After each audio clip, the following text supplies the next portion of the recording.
The crystal chandelier above me sparkled, catching the morning light and scattering it across the grand ballroom. Each facet seemed to mock me with its flawless brilliance.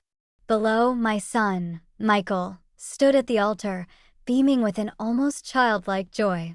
Beside him, dressed in a gown of white lace, was Sarah. Her smile, usually so radiant, now felt like a predatory baring of teeth. My own heart hammered against my ribs, a drumbeat of anticipation and dread. This was her moment, her grand display of triumph. She believed she had won everything, secured her place, and cemented her victory over me. Her carefully constructed facade of innocence would soon shatter, along with the meticulously planned perfection of her wedding day. The air hummed with hushed excitement. Guests shifted in their seats, oblivious to the storm brewing beneath the surface of this joyous occasion. I clutched the small, velvet-covered box in my trembling hand. Inside lay the culmination of months, years even, of silent endurance. The organ swelled, playing a majestic chord that filled the vast space. Sarah's eyes, bright with a calculated glee, met mine across the aisle. She offered a subtle, almost imperceptible smirk, a silent taunt. She thought she had stripped me bare, left me with nothing but the tattered remnants of my name. She had no idea. In less than an hour, the truth would be unveiled, not by my hand directly, but by the very technology she so carelessly exploited. Her perfect day was about to become the stage for her own undoing. My life, once a tapestry woven with pride and purpose, had been systematically unraveled by Sarah, my son's manipulative fiancée. She had skillfully tarnished my reputation within our close-knit community, turning friends and even some family members against me with her insidious whispers and fabricated tales. I had always prided myself on my integrity, building a successful career and raising a kind son with those very values. Sarah, however, saw my standing as an obstacle, something to dismantle for her own ascent. Her wedding to Michael was meant to be her crowning achievement, a public declaration of her victory. She orchestrated every detail, ensuring her image remained impeccable. But while she busied herself with seating charts and flower arrangements, I was quietly compiling the undeniable evidence of her true character. This day, which she envisioned as her ultimate triumph, would instead expose her deepest, most guarded secrets to the very people she sought to impress.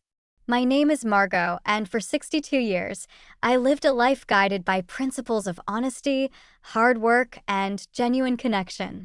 I had built a thriving interior design business from the ground up, starting with a small studio in our town's quaint historic district.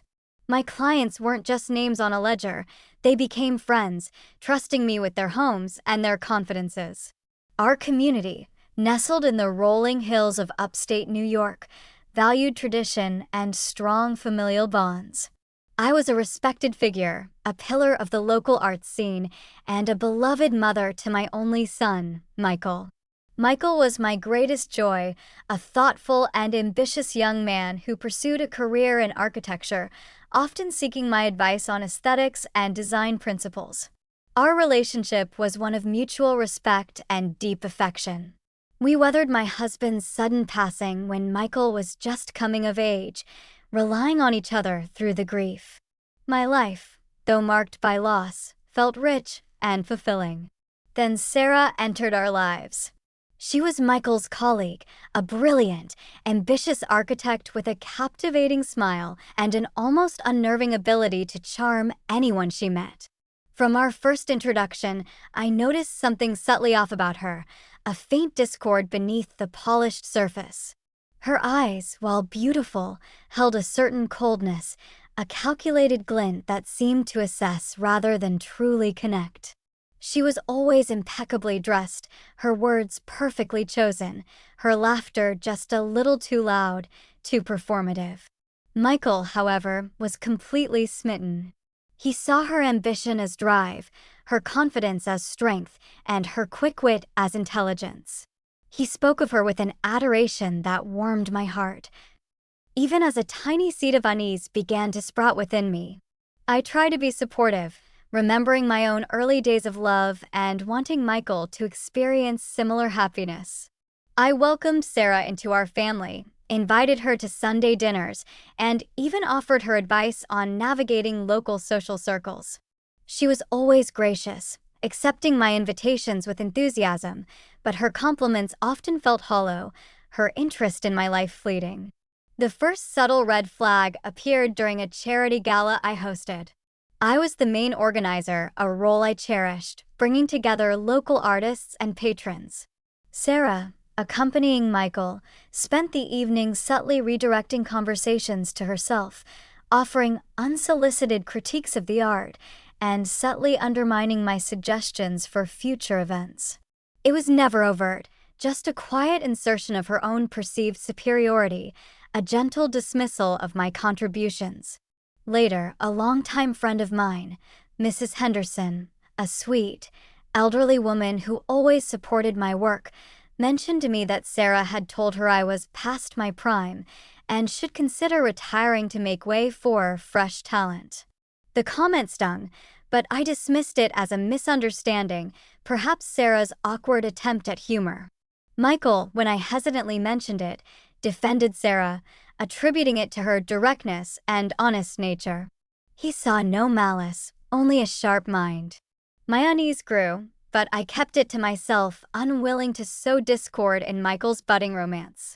I believed in giving people the benefit of the doubt, especially when my son's happiness was at stake. This was my quiet nature, perhaps my greatest strength, but also, as I would soon discover, my most exploitable vulnerability. The turning point, the moment my world truly fractured, occurred during the annual spring charity auction, an event I had meticulously planned and chaired for 2 decades. It was my legacy, a cornerstone of my professional reputation, and a deeply personal commitment to our community.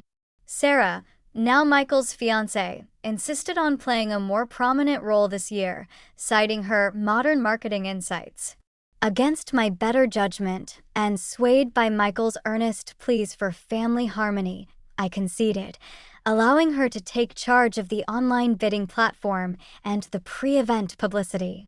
2 days before the auction, a devastating article appeared in the local online paper, then quickly spread across social media. It was a thinly veiled hit piece, subtly questioning my integrity, my financial management of past charity events, and even hinting at favoritism in vendor selection. The language was vague enough to avoid direct libel, but specific enough to plant seeds of doubt in everyone's mind. It spoke of questionable accounting practices and unexplained discrepancies in previous auction records, all without providing any concrete evidence, just insinuation. My phone began to ring incessantly, a flurry of concerned calls from friends, clients, and even members of the charity board. Their voices were tinged with suspicion, their trust visibly wavering. I felt a cold dread spread through my veins. This was not just a public relations blunder, it was a targeted attack designed to dismantle my credibility. I immediately suspected Sarah. Her ambition was ruthless, and her subtle undermining tactics had become increasingly blatant over the past year.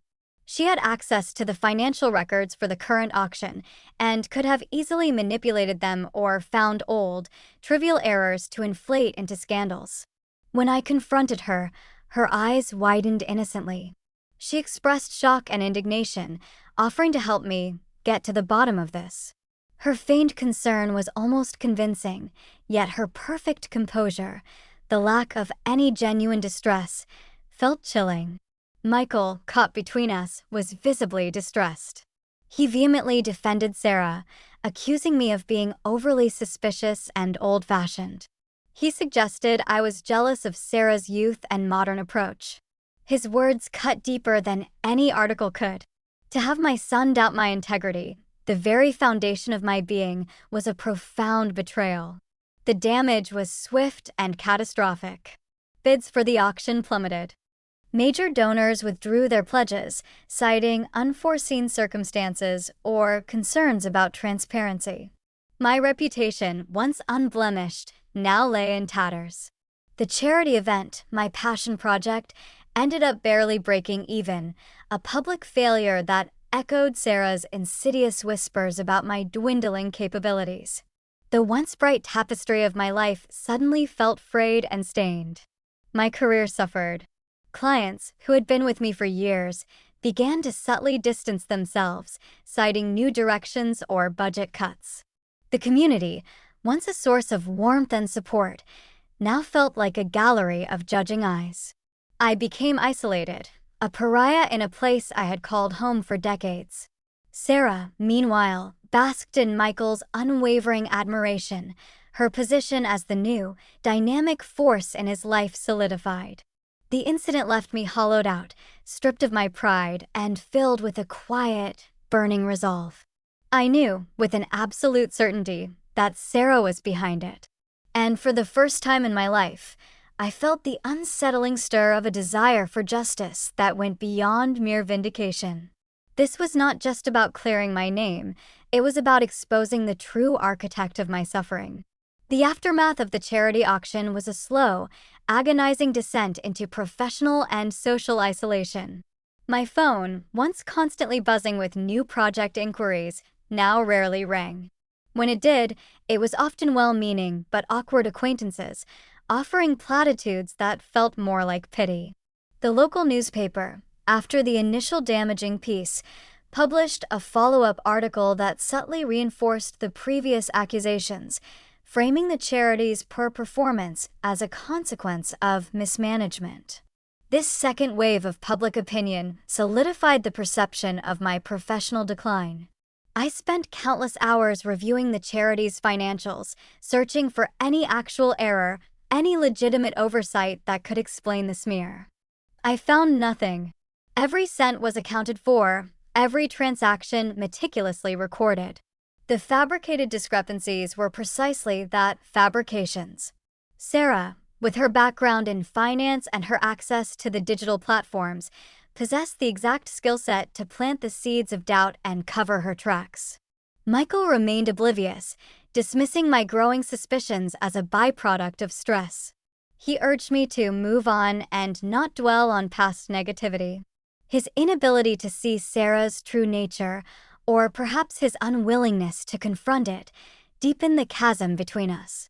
Our Sunday dinners, once filled with easy conversation, became strained, punctuated by his awkward silences and Sarah's overly cheerful pronouncements about her rising career.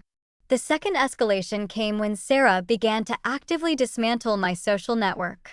She started hosting elaborate luncheons and soirees, inviting all my former friends and associates. These events were meticulously curated, showcasing her impeccable taste and charm. Guests would invariably mention how lovely Sarah was, how refreshing her energy felt.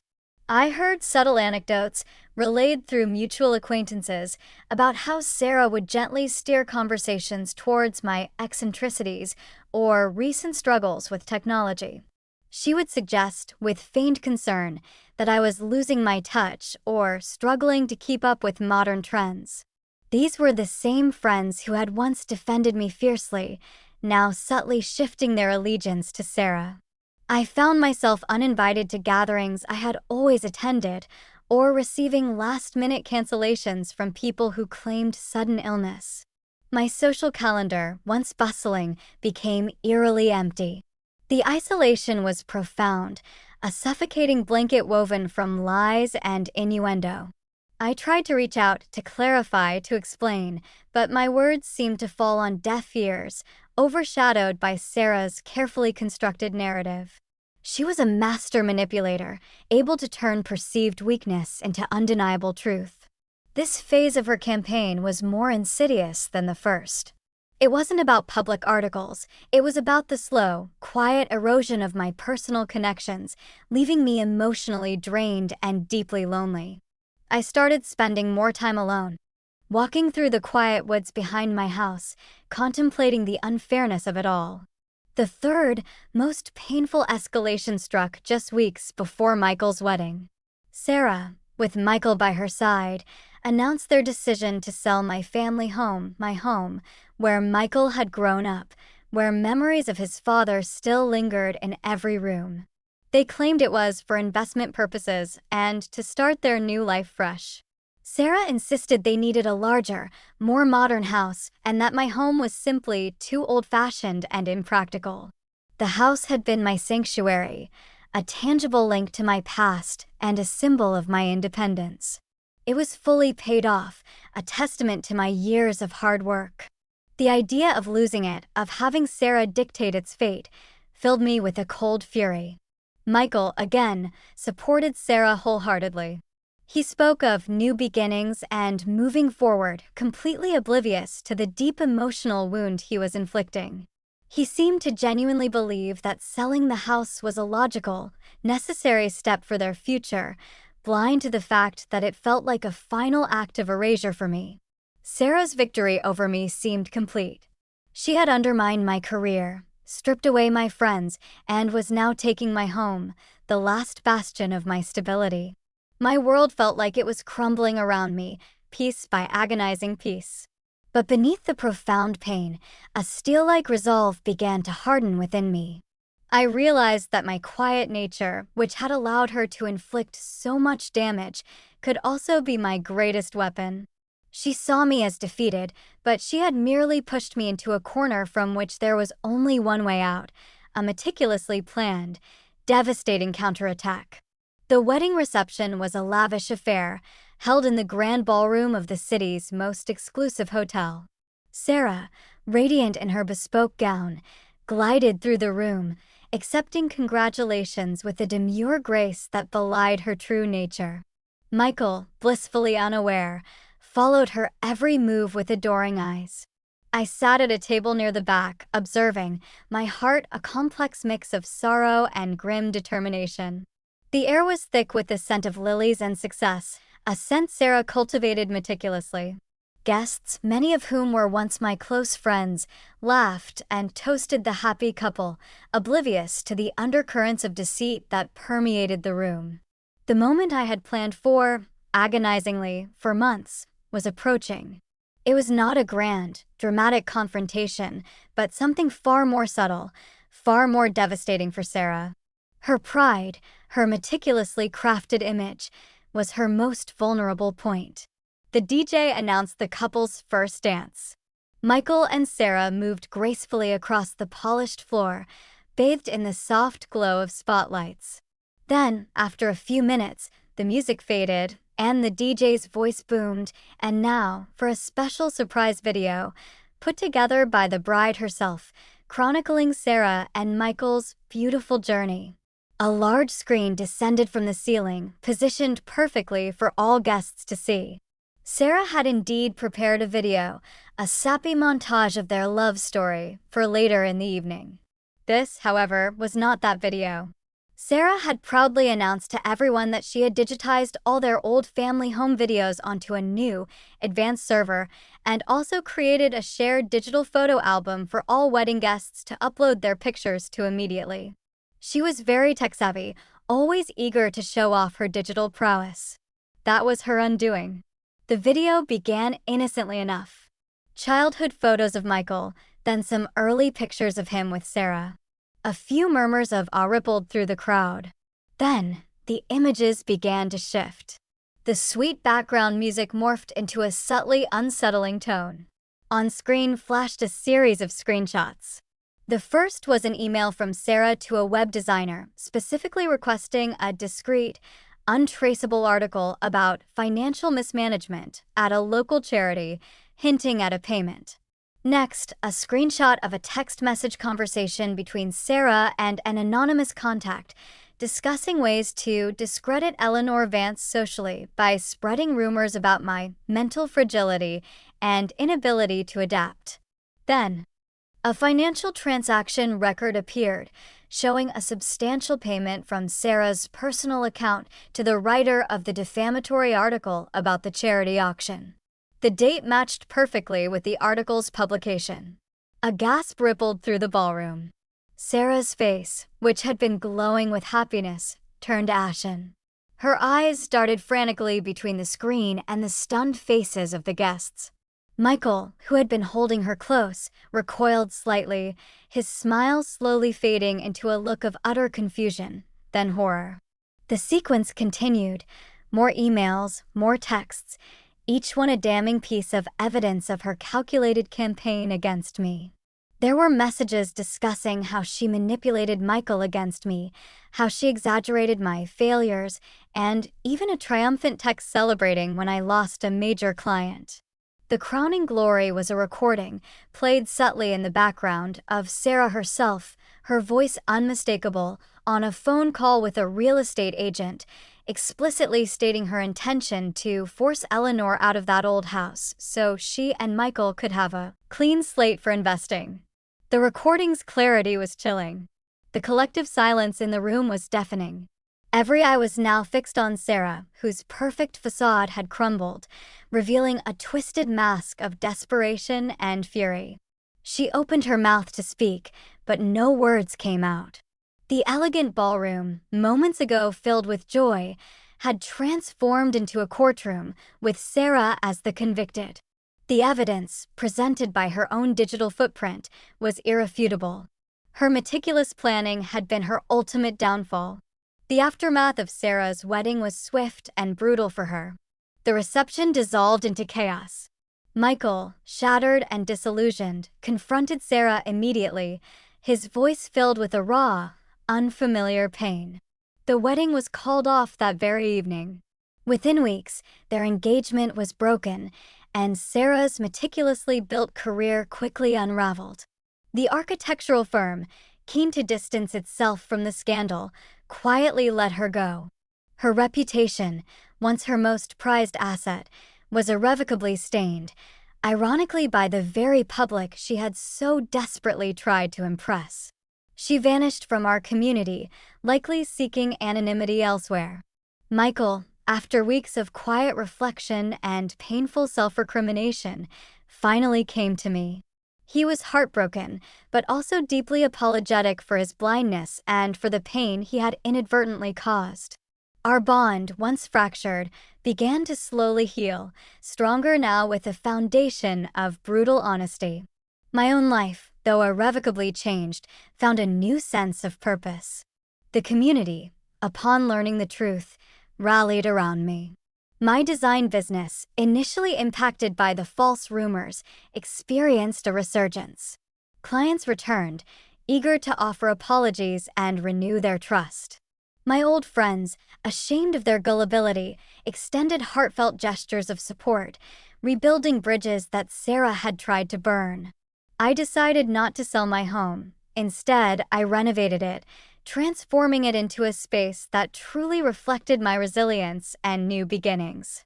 It became a sanctuary not just for me, but for Michael, who often visited, finding solace in its familiar comfort. This experience taught me a profound lesson. True strength lies not in overt confrontation, but in quiet observation and meticulous preparation. Sarah sought to destroy me with lies and public humiliation, but her own digital breadcrumbs, her own arrogance, became the instruments of her undoing. Sometimes, the most satisfying revenge is not about inflicting pain, but about allowing the truth to simply speak for itself, exposing the darkness for all to see. It is about poetic justice, delivered not with a shout, but with an undeniable, silent revelation.